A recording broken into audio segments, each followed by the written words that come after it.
చక్రధరుని సేవయు సుఫలం దివ్య దేశ దర్శనమునని భవ్యధామమందుట సుభగం. చోళనాడు సీమలలోన చక్రధరుని సేవయ సుఫలం దివ్య దేశ దర్శనముననే భవ్యధామమందుట శుభగం.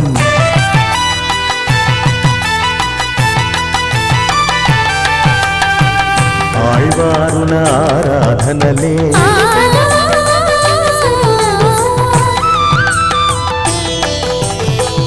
ఆళ్వారుల ఆరాధనలే ఆకృతి ధరించి వెలసే పరతత్వమునే సాయించే సురలోకమునే తలపించే చోళనాడు సీమలలోన చక్రధరుని సేవయ సుఫలం దివ్య దేశ దర్శనముననే భవ్యధామమందుట శుభగం.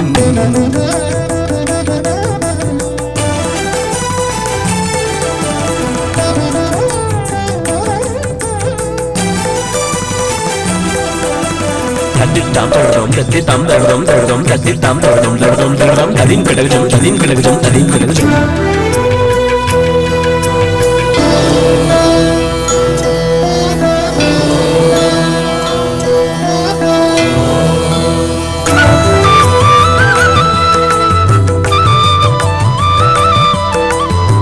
శ్రీరంగని గావల మధురం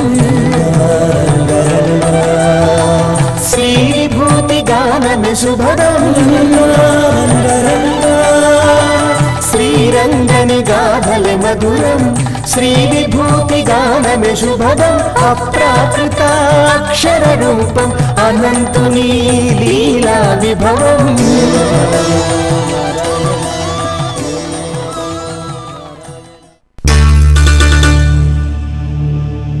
తిరుపుల్లాణి దర్భశయనం. శ్రీరామచంద్రుడు వానరసేనతో సముద్ర తీరానికి చేరాడు. విభీషణుడు వచ్చి రామచంద్రుని ఆశ్రయించాడు.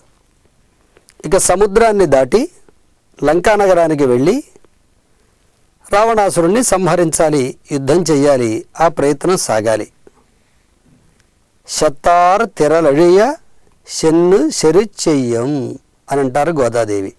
శత్రువు ఉండేటువంటి చోటికే వెళ్ళి యుద్ధం చేసి శత్రువుని సంహరించాలి.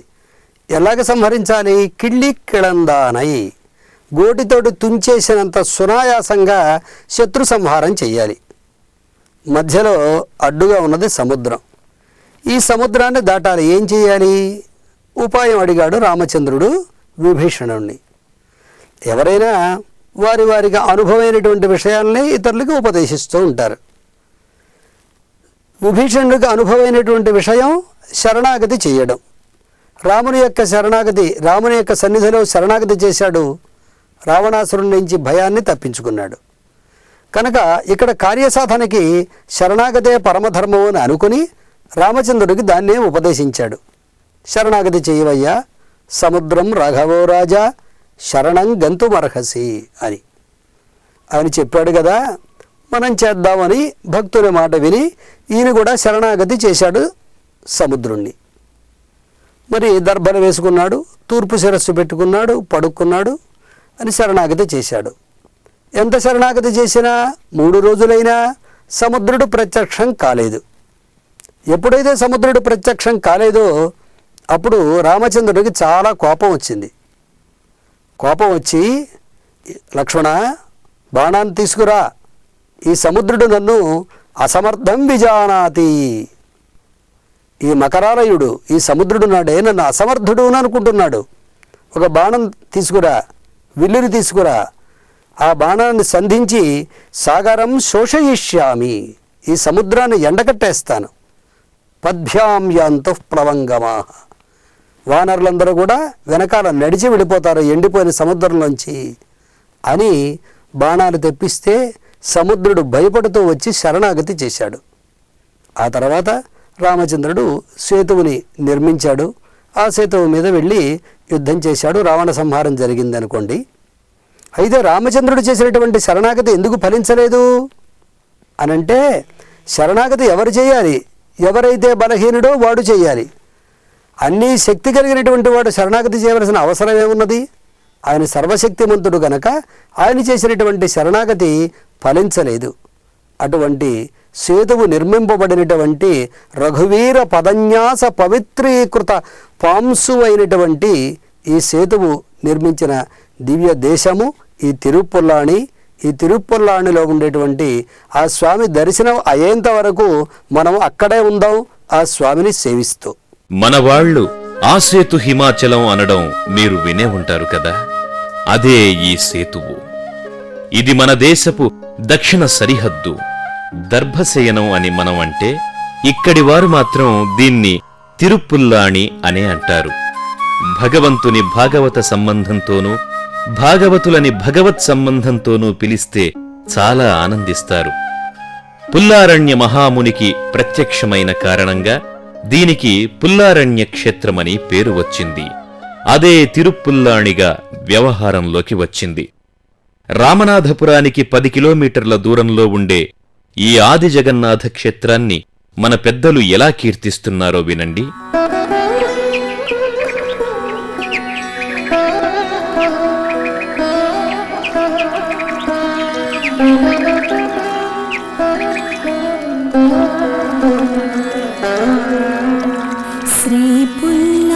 श्रीपुल्लाणिपुरेतु पिप्पलनगर श्रीचक्रतीर्थाञ्चिते कल्याणाख्य विमानमध्यनिलयः कल्याणवल्लीप्रियः कल्याणाख्य जगत्प्रभुर्विजयते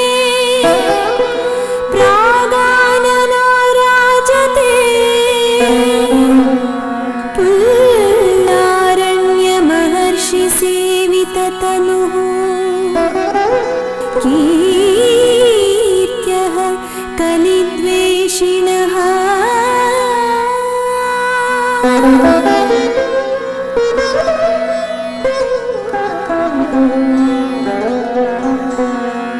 ఈ తిరుపుల్లాణి క్షేత్రంలో పిప్పల పర్వతం పైన చక్రతీర్థ సమీపంలో కళ్యాణ విమానంలో తూర్పు ముఖంగా నిలుచొని జగన్నాథస్వామి భక్తులకు నేత్రోత్సవం చేస్తున్నారు. ఇక్కడ ఉండే ఉత్సవమూర్తికి కళ్యాణ జగన్నాథన్ అని పేరు. అమ్మవారు కళ్యాణవల్లి. పుల్లారణ్య మహర్షికి ప్రత్యక్షమైన ఈ స్వామిని తిరుమంగయ్యాళ్వార్లు 2 దశకాలలో కీర్తిస్తారు. ఒకానొకప్పుడు దేవలుడు అనే ఋషి ఉండేవాడు. ఆయన తపస్సు చేసుకుంటూ ఉండగా 7 దేవకన్యలు ఆయనకు తపోభంగం చెయ్యాలని అక్కడ ఉండే సరస్సులో జలక్రీడలు సాగించారు. చాలాసేపు ఓర్చుకున్నా వారు చేసే కోలాహలానికి కోపం వచ్చి తన తపస్సు భంగం చెయ్యడానికే వీరు ఇలా చేస్తున్నారు అని అనుకొని దేవలుడు వారిని ఏ అందంతో నాకు తపోభంగం కలిగించాలనుకున్నారో ఆ అందం అంతా పోయి కురూపులుగా మారిపొండని శపించాడు. దాంతో వారు భయపడి దేవలుడి కాళ్ల మీద పడ్డారు. దేవలుడు శాంతించాడు. మహాత్ముల కోపం ఎంతకాలం ఉంటుంది? శాంతించిన దేవలుడు, మీరు పుల్లారణ్య మహర్షి వద్దకు వెళ్ళండి, ఆయన మీకు శాప విమోచనం చెబుతాడు అని చెప్పాడు. ఆ దేవకన్యలు పుల్లారణ్య మహర్షిని వెతుక్కుంటూ ఈ క్షేత్రానికొచ్చారు. పుల్లారణ్యుడనే మహర్షి గొప్ప తపస్యాలి. ఆయన దక్షిణ సముద్ర తీరంలో శ్రీమన్నారాయణుని గురించి గొప్ప తపస్సు చేశాడు. ఆయన చేసిన తపస్సుకు మెచ్చి శ్రీహరి తన దేవేరులతో సహా ప్రత్యక్షమైనాడు. ఆ జగన్నాథుని దివ్యమంగళ విగ్రహాన్ని దర్శించిన మహర్షి స్వామిని అక్కడే వేంచేసి భక్తులకు దర్శనం అనుగ్రహించమని కోరాడు. ఆయన కోరిక మీద జగన్నాథుడనే పేరుతో అర్చారూపంలో వేంచేసి ఉన్నాడు స్వామి. పుల్లారణ్య మహర్షి తపస్సు చేసిన స్థలం కావడం చేత దీనికి పుల్లారణ్య క్షేత్రమనే పేరు వచ్చింది. దేవలుడు శపించిన దేవకన్యలు ఈ క్షేత్రానికి వచ్చి పుల్లారణ్య మహర్షిని ఆశ్రయించారు. ఆయన వారిపై జాలిపడి, మీరు ఇక్కడే తపస్సు చేస్తూ ఉండండి, కొంతకాలానికి భగవానుడు శ్రీరామచంద్రునిగా అవతరించి ఇక్కడకు వస్తాడు, ఆయనను దర్శించగానే మీకు శాప విమోచనం కలుగుతుంది అని చెప్పాడు. ఆ దేవకన్యలు అలాగే తపస్సు చేసుకుంటూ ఉండగా త్రేతాయుగం వచ్చేసింది. శ్రీహరి శ్రీరామచంద్రునిగా అవతరించి రావణ వధకై లంకకు చేరడానికి ఇక్కడకు వచ్చాడు. ఆయన దర్శనం కావడంతోనే దేవకన్యలకు శాపం తొలగిపోయింది. వారు శ్రీరాముని ప్రస్తుతించి తిరిగి స్వర్గానికి వెళ్లిపోయారు. రావణునిపై యుద్ధానికి బయలుదేరి సముద్ర తీరాన్ని చేరిన శ్రీరామచంద్రుణ్ణి ఇక్కడే ఆశ్రయించాడు విభీషణుడు. అంటే ఇది విభీషణుడు శరణాగతి చేసిన స్థలమన్నమాట. ఇక్కడ ఉండే జగన్నాథ స్వామిని భక్తి శ్రద్ధలతో సేవించాడు శ్రీరామచంద్రుడు. జగన్నాథుడు సుప్రసన్నుడై తన చేతిలోని ధనస్సును శ్రీరామునికి ఇచ్చేశాడు. దానితోనే రావణుణ్ణి వధించాడు రఘురాముడు. ఈ క్షేత్రంలో ప్రధానమైన ఆలయం జగన్నాథ స్వామి ఆలయం. ఆళ్వార్లు మంగళాశాసనం చేసింది వీరికే. ఈ ఆలయ సమీపంలో దర్భశయన రాముని సన్నిధి, పట్టాభిషేక రాముని ఆలయం, శ్రీకృష్ణుని ఆలయం కూడా ఉన్నాయి. శ్రీరామచంద్రుడు సేతువును కట్టింది కూడా ఇక్కడే. పెరుమాళ్లు మహాబలిపురంలో శయనించినట్లు ఇక్కడ దర్భశయన రాముడు కూడా నేలమీద శయనించి ఉంటాడు. నాభిలోంచి 3 కాడలతో వెలువడిన తామర పువ్వుల మధ్యలో బ్రహ్మ, ఇరువైపులా సూర్యచంద్రులు ఉంటారు.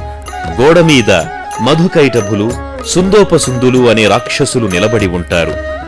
పాదాల దగ్గర శుకసారణులనే వానరులు, భృగు మహర్షి, మార్కండేయ మహర్షి కూడా ఉంటారు. ఇక్కడికి సమీపంలోనే ఆంజనేయ స్వామి రాముల వారిని సేవిస్తూ కనపడతారు. ఈ ఆలయానికి ఎదురుగా పట్టాభిరాముని ఆలయం ఉన్నది. ఇక్కడ సీతాలక్ష్మణులతో పట్టాభిషేక అలంకారంతో మనకు దర్శనమిస్తాడు శ్రీరామచంద్రుడు. దర్భశయనానికి ఉత్తరంగా ఉండే శ్రీకృష్ణాలయంలో సంతాన గోపాలస్వామి వేంచేసి ఉంటారు. ఆయన ఆదిశేషుడి మీద బాలగోపాలుడుగా పవళించి ఉంటాడు. ఈ ఆదిశేషుని అష్టదిగ్గజాలు అనే 8 ఏనుగులు, ఆ ఏనుగులను ఆదికూర్మమనే తాబేలు మోస్తూ ఉంటాయి. సంతానం కోరేవారు ఇక్కడ నాగప్రతిష్ఠ చేస్తారు. ఇక్కడికి సుమారు 4 కిలోమీటర్ల దూరంలో ఉన్నది సేతువు. సేతువును దర్శిస్తే బ్రహ్మహత్యాది సకల దోషాలు నశిస్తాయని చెబుతారు. ఈ సేతువును దర్శించి ఇలా ప్రార్థించాలి: రఘువీర పదన్యాస పవిత్రీకృత పాంసవే, దశకంఠ శిరచ్ఛేద హేతవే సేతవే నమః, కేతవే రామచంద్రస్య మోక్షమార్గైక హేతవే, సీతాయా మానసాంభోజ భానవే సేతవే నమః.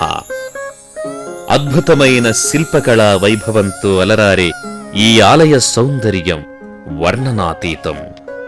జగన్నాథుడు కూడా మకర కుండలాలతో, దివ్యాలంకారాలతో భక్తుల హృదయాలని అపహరిస్తాడు. ఈ స్వామిని కీర్తించిన వారు తిరుమంగయ్యాళ్వార్లు. లంకానగరం కలతపడేటట్టు సముద్రానికి సేతువును కట్టిన శ్రీరామచంద్రుని వెనుకే పోయింది నా మనస్సు. ఆయన దృష్టి చిత్తాపహారకుడు కదా, ఆ మనస్సు తిరిగి వచ్చేంతవరకు నేను ఇక్కడే ఉంటాను అంటూ ఆళ్వార్లు పాడిన ఈ పాటను వినండి. வில்லாலிடங்கமலங்க திறந்துறந்த வள்ளாரன் பின் போன நெஞ்சம் வரமளவும் எல்லாரும் வெந்தன்னை ஏசிலும் பேசிடனும் புல்லாடி எம்பெருமான் பொய் கேட்டிருந்தேனே.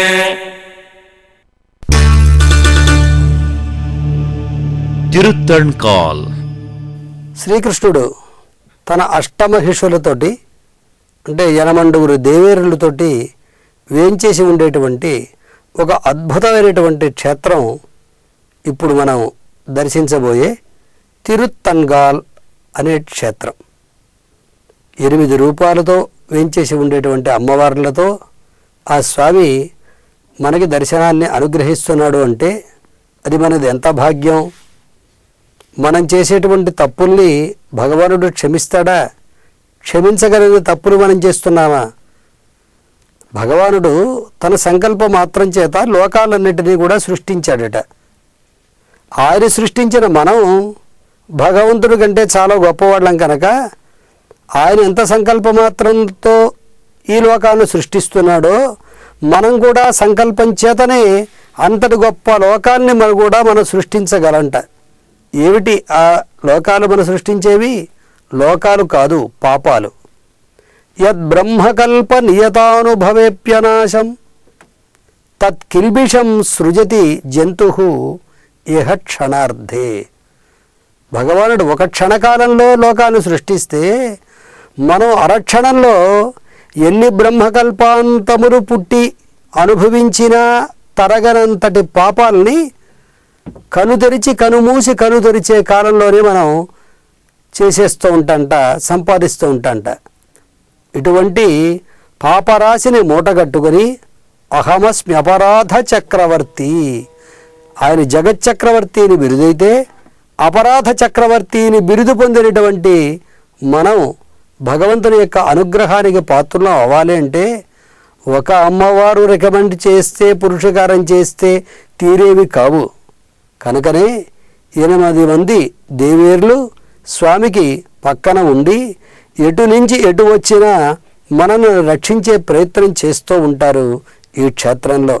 అటువంటి ఈ తన్గాల్ అప్పన్ క్షేత్రాన్ని, ఈ తిరుత్తన్గాల్ క్షేత్రాన్ని మనం సేవిద్దాం.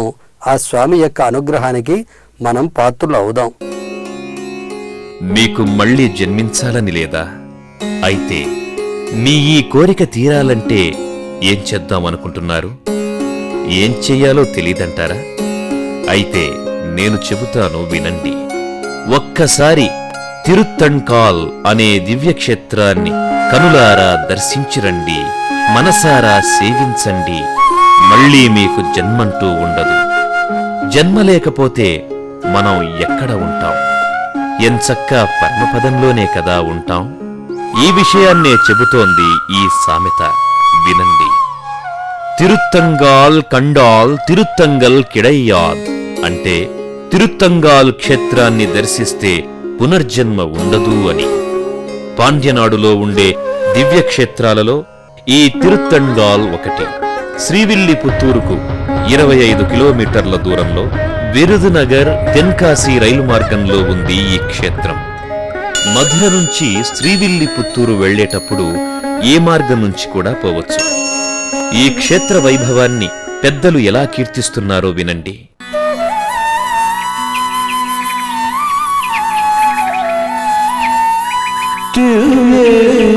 పాప వినాశ తీర్థ రుచిరే తంగాల్పురే ప్రాముఖ శ్రీమానప్పనిధి ప్రియామనుభవం ఆనందనామ్నీం స్థితః శ్రీమద్ వల్లభదేవ సేవితవపూరే కలిఘ్నస్తుతః.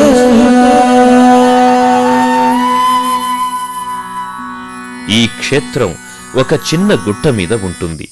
దీనిని తంగమలై అంటారు. అంటే బంగారు పర్వతం లేక శ్రీపర్వతం అని అర్థం. ఇక్కడ ఉండే స్వామికి తణ్గాలప్పన్ అని పేరు. పాపనాశన తీర్థ సమీపంలో దేవచంద్ర విమానంలో తూర్పుముఖంగా నిలుచొని భక్తులను అనుగ్రహిస్తున్నాడు అప్పన్. అమ్మవారి పేరు అనంతనాయకి. ఇక్కడ స్వామివారు 8 మంది దేవేరులతో వేంచేసి ఉండడం ఒక విశేషం. బాణాసురుని కుమార్తె ఉషతో అనిరుద్ధుని వివాహం ఇక్కడే జరిగినట్లు చెబుతారు. ఈ స్వామిని తణ్గాలప్పన్ అని సంబోధించిన వారు తిరుమంగయ్యాళ్వార్లు. వీరికే నిండ్ర నారాయణులని పేరు. గర్భాలయంలో మూలమూర్తికి కుడివైపున శ్రీదేవి భూదేవి గరుడాళ్వార్లు మార్కండేయ మహర్షి దేవశిల్పి విశ్వకర్మ అరుణుడు ఉంటారు. ఎడమవైపున నీళాదేవి ఉష అనిరుద్ధులు భృగు మహర్షి ఉంటారు. సామాన్యంగా అన్ని దివ్యక్షేత్రాలలోనూ తాయారు అంటే అమ్మవారు మహాలక్ష్మి కూర్చొని ఉండడం కనిపిస్తుంది.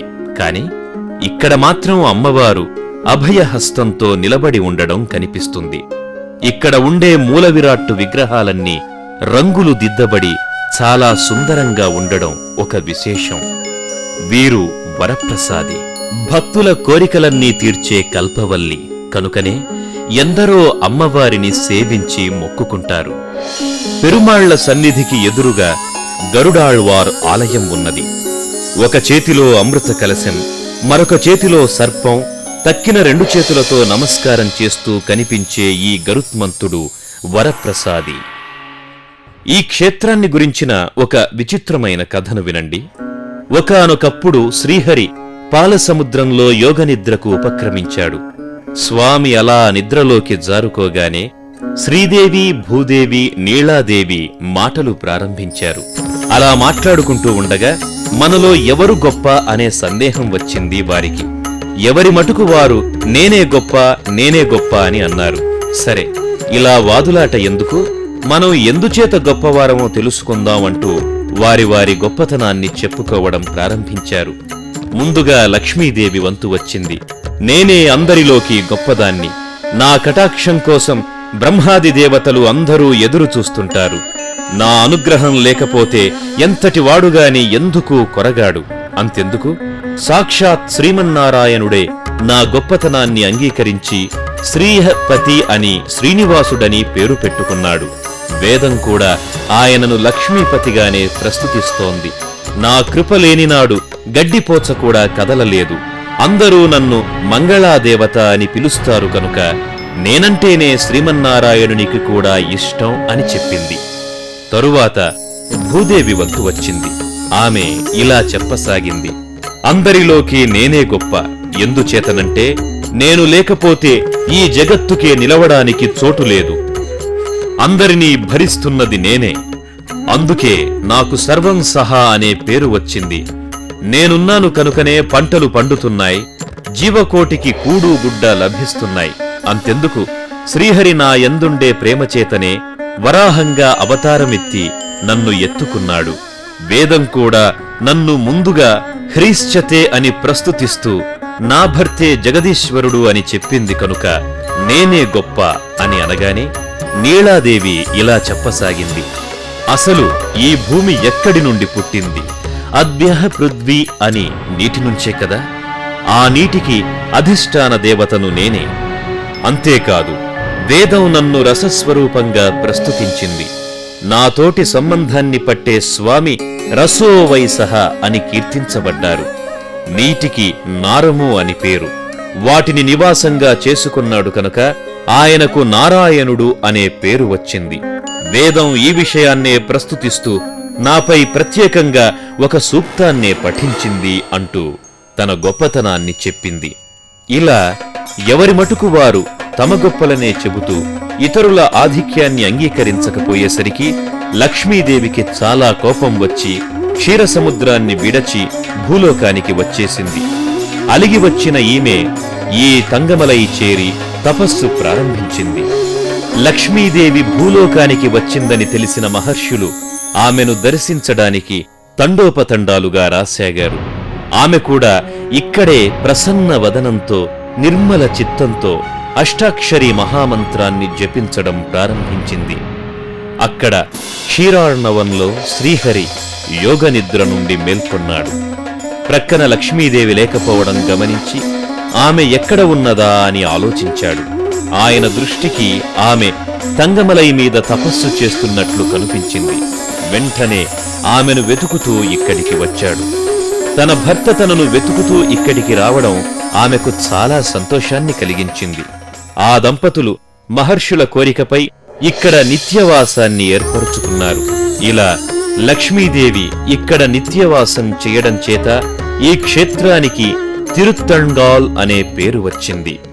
ఇంతటి వైభవోపేతమైన ఈ దివ్య దేశాన్ని పూదత్తాళ్వార్, తిరుమంగయ్యాళ్వార్ కీర్తించారు. ఈ స్వామి భక్తుల హృదయాల్లో నిత్యవాసం చేస్తాడు అంటారు పూదత్తాళ్వార్. సప్త సముద్రాలని, సప్తకుల పర్వతాలని, సప్తలోకాలని ఆరగించిన ఆకలి తీరక మన ప్రేమను ఆరగించాలనే ఆశతో తిరుత్తంగాల్ అనే క్షేత్రంలోనూ శ్రీరంగంలోనూ వెంచేసియున్న స్వామిని సేవించాను అంటూ తిరుమంగయ్యాళ్వారు పాడిన ఈ పాటను వినండి. பேராலை குறுங்குடி எம்பெருமானை திருத்தங்காளூராலை கரம்பலூர் உத்தமலை முத்திலங்கு காரார்கின் கடலேழும் மலையேழும் உலகேடுண்டும் ஆறாதென் நிறந்தாரை கண்டது தென்னரங்கத்தே.